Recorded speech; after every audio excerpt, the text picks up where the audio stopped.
Assalamualaikum warahmatullahi wabarakatuh. Selamat pagi anak-anak. Untuk pembelajaran lanjutan dari yang tadi, ya, kita sudah masuk ke tema 1, subtema 4 tentang pertumbuhan dan perkembangan tumbuhan. Ya, pada waktu subtema 3 kita sudah belajar tentang pertumbuhan dan perkembangan hewan. Sekarang kita masuk ke tumbuhan. Nah, tumbuhan memiliki banyak manfaat bagi kehidupan manusia.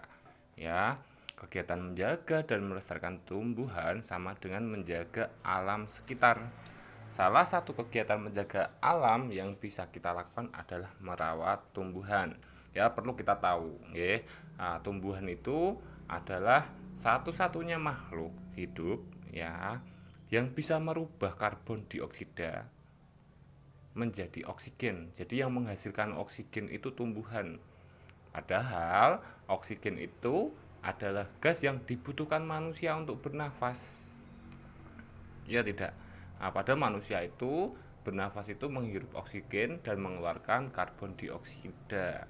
Nah, selain menggunakan kendaraan bermotor itu keluar asap, juga pabrik banyak pencemaran udara yang bisa merubah udara yang tercemar itu tadi adalah tumbuhan. Jadi sangat penting sekali. Selain itu, tumbuhan adalah makhluk hidup yang bisa memproduksi makanannya sendiri. Oke. Nah, kita juga butuh tumbuhan sebagai bahan pokok makanan untuk membangun rumah dan lain-lain. Ya, jadi sangat penting sekali bagi kehidupan manusia.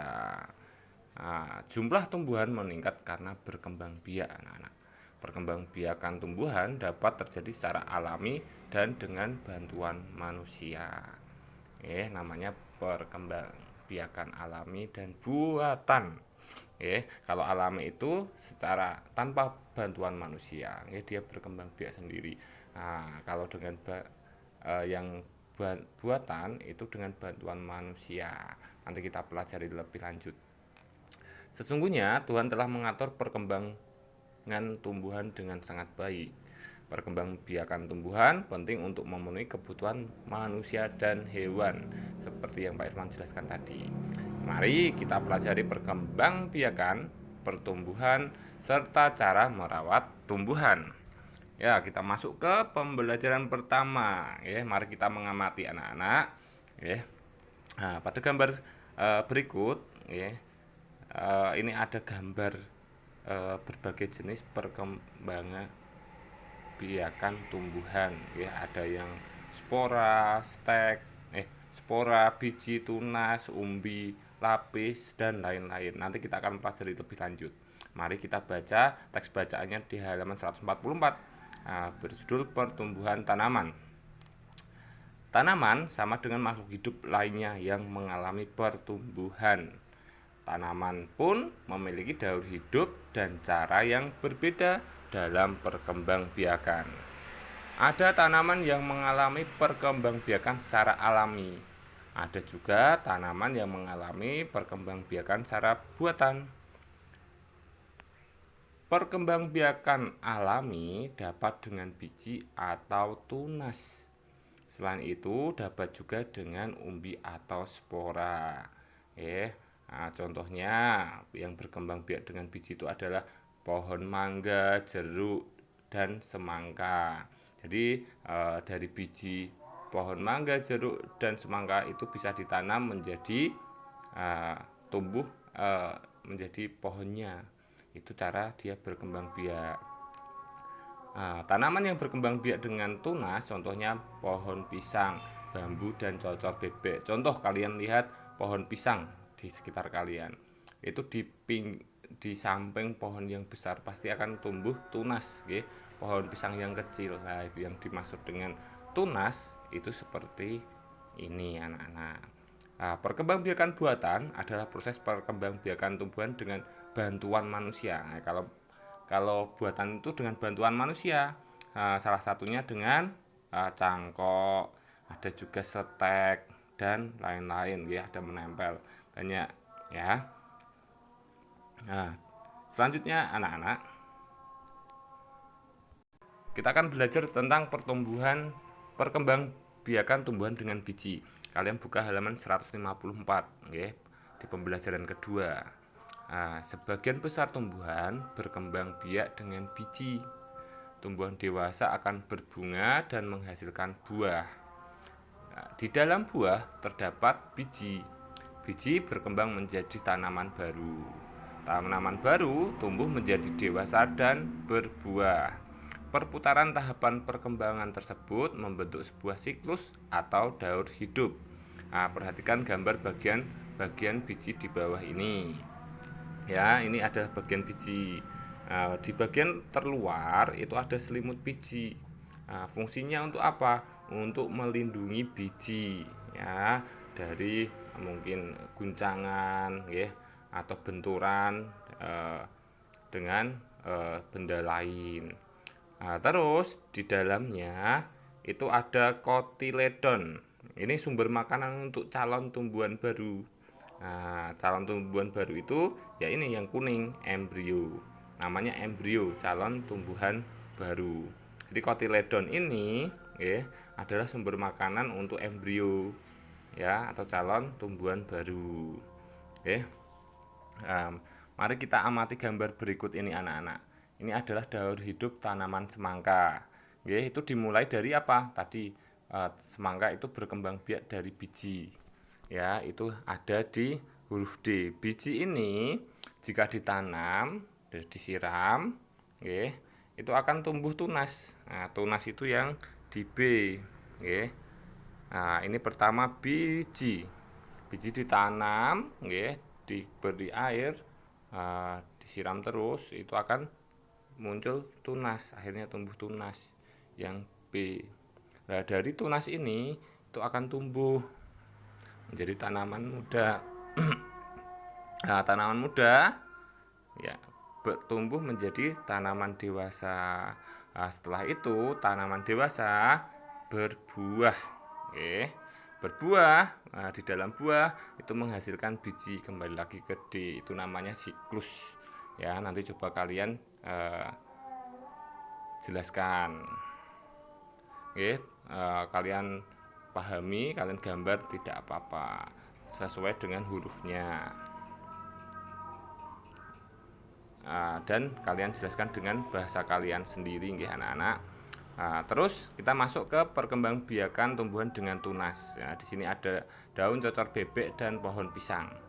Selain biji, ya tadi tumbuhan berkembang biak dengan tunas. Tunas adalah anakan yang tumbuh di dekat tumbuhan induknya. Pak Irfan tadi sudah menjelaskan kan. Ini pohon pisang, di sampingnya itu muncullah tunas pisang. Ada juga tunas yang tumbuh di daun induk, seperti daun cocor bebek. Salah satu contoh tumbuhan bertunas adalah pisang dan cocor bebek. Tunas pisang tumbuh dari batang yang ada di dalam tanah. Tunas pisang tumbuh menjadi tumbuhan baru di sekitar induknya. Tumbuhan cocor bebek berkembang biak dengan tunas daun.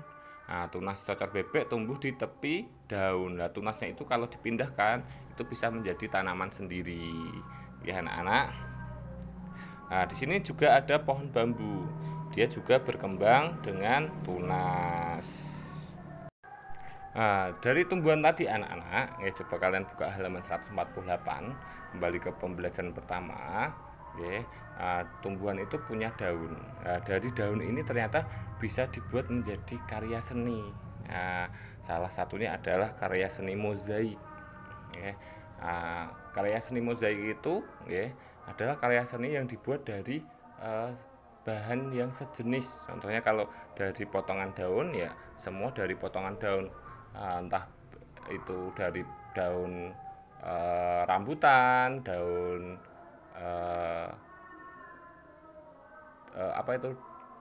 daun mangga, pohon mangga, atau daun-daun yang lain. Yang intinya kalau mozaik itu hanya satu jenis. Kalau daun ya daun. Terserah itu mau dari berbagai daun apa saja, tapi dari satu jenis daun. Kalau dari biji, ya dari biji, semua biji, bisa biji jagung, bisa biji kedelai, jagung kedelai, bisa dengan miri. Itu dari satu jenis biji-bijian. nggih. Tapi biji-bijiannya itu boleh apa saja, yang penting itu termasuk biji-bijian. Nah, itu bisa digabungkan. Nah, pertama caranya apa? Nggih, setelah kita mengumpulkan daun yang kering, nah kita robek-robek dengan tangan atau gunting. Terus kita sudah buat dulu pola gambar bunganya. Nah, setelah itu tinggal kita tempelkan dengan lem, daun-daun tersebut sehingga membentuk suatu pola gambar. Ini cara untuk membuat mozaik anak-anak. Di sini ada gambarnya, biji merupakan salah satu bagian tumbuhan. Biji tanaman berbeda-beda bentuk dan warnanya. Biji-bijian yang sangat indah dapat dimanfaatkan untuk membuat karya kerajinan mozaik. Berbagai jenis daun dan biji adalah ciptaan Tuhan yang harus kita syukuri. Selain biji tadi bisa dikembangbiakkan, ternyata juga bisa dijadikan karya seni. Kan banyak macam biji, warnanya juga beda-beda. Ini bisa membentuk karya seni mozaik. Seperti yang Pak Irfan jelaskan tadi, ini banyak sekali biji, ada berbagai jenis biji, tapi itu bisa disusun menjadi suatu karya seni, namanya mozaik. Udin dan kawan-kawan akan membuat mozaik menggunakan biji-bijian. Pak Guru memiliki 10 biji kacang merah yang akan dibagikan kepada 2 kelompok dengan jumlah yang sama. Berapa banyak biji kacang merah yang diterima setiap kelompok? Nah, di sini kita akan belajar dari konsep dasar pembagian dahulu, ya anak-anak. Tadi ini ada dalam toples itu ada 10 biji, ya. Kita kurangi satu-satu. Tiap kelompok dapat satu-satu dulu. Tinggal 8. Jadi kan 10-nya dikurangi 2 karena 2 itu untuk 2 kelompok tadi. Sisa 8, ya. Atau seperti ini, Pak Irfan akan jelaskan lewat video. Di sini anak-anak, di sini ada 10 biji kacang merah. Anggap saja ini kacang merah tadi, anak-anak. Di sini ada 10, ya. Terus kita bagikan ke 2 kelompok. Ambil 2 dulu. 1 untuk kelompok 1, 1 untuk kelompok 2. Ini Pak Irfan tulis kelompok 1. Ini kelompok 2. Jadi kan tadi yang di sini isinya 10 dikurangi 2 untuk 2 kelompok 1 dan 2. Sisa berapa? 8. 8 kita ambil 2 lagi untuk 2 kelompok ini. 1 untuk kelompok 1, 1 untuk kelompok 2. Jadi tinggal sisa berapa? Ditabung. Ada 8 dikurangi 2, sisa 6. Nah, kita kurangi lagi, dibagikan lagi. Ambil 2 untuk 2 kelompok, 1 untuk sini, 1 untuk sini. Nah, sisa berapa? 6 dikurangi 2, tinggal 4. 4 ini kita bagikan lagi. 1, 1. Tinggal sisa berapa? 4 dikurangi 2, sisa 2. Nah, 2 ini kita bagikan lagi. 1, 2. Sisa berapa jadinya? 2 dikurangi 2 sampai 0. Nah, jadi setiap kelompok dapat berapa? 5. Nah, kalau ini di dalam bentuk pengurangan, 10 kurangi 2 kurangi 2 kurangi 2 kurangi 2 kurangi 2, hasilnya sama dengan 0. Nah, pengurangan bilangan dengan bilangan yang sama sampai hasilnya 0 itu disebut juga pembagian, anak-anak. Pembagian. Nah, ini bisa ditulis dalam bentuk pembagian. 10 dibagi 2, hasilnya tinggal kita hitung berapa kali pengurangan. 1, 2, 3, 4, 5 sampai 5. 10 bagi 2 sama dengan 5. Nah, ini bentuk pembagiannya. Ya, jadi pembagian itu sama dengan pengurangan bilangan dengan bilangan yang sama sampai hasilnya 0.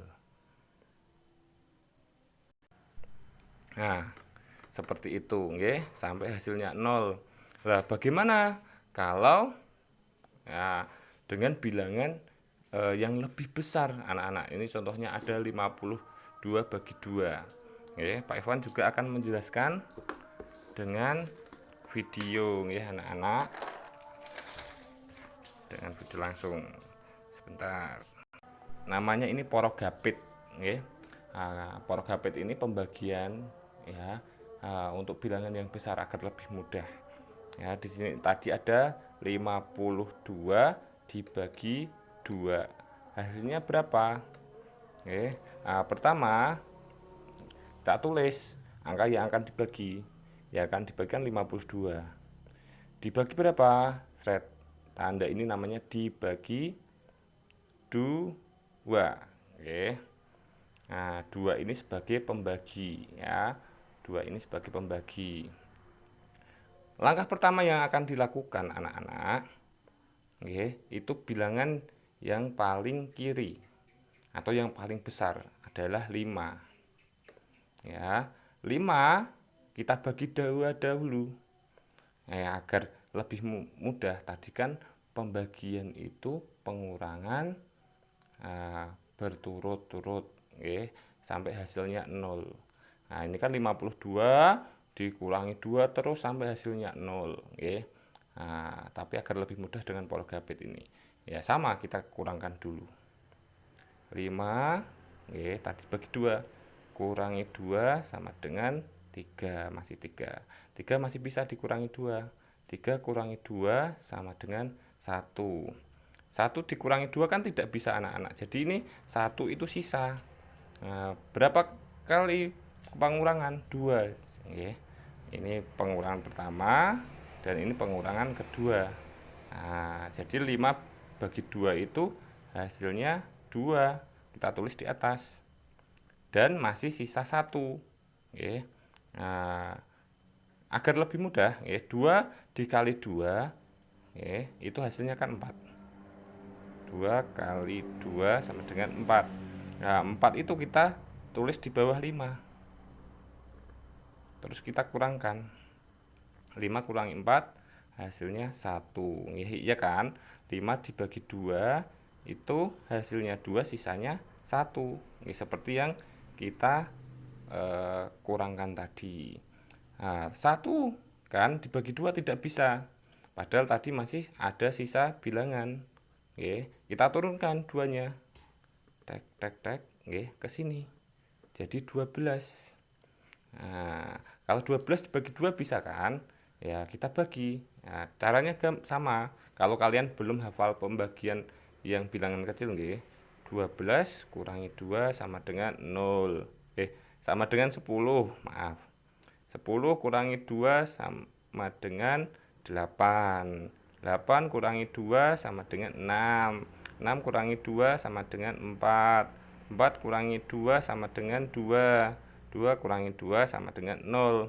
Ada berapa pengurangan? 1, 2, 3, 4, 5, 6. Jadi 12 dibagi 2 hasilnya 6, karena sudah 0 nggak ada sisa, nggih. Nah, kita tulis hasilnya di atas 6. 6 dikali 2 sama dengan 12. Karena apa? Pembagian itu kebalikannya dari perkalian. 6 kali 2, 12. Kita kurangkan. 2 kurangi 2, 0. 1 kurangi 1, 0.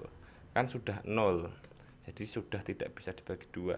Jadi hasilnya 52 bagi 2 adalah 26. Seperti ini cara porogapit, nggih anak-anak. Ya. Nah, kita lanjut ke materi di buku. Itu cara porogapit. Coba kalian kerjakan tugas halaman 152 sampai 153, Nanti kalau porogapitnya masih bingung bisa ditanyakan ke Pak Irfan. Nah, kita lanjut anak-anak.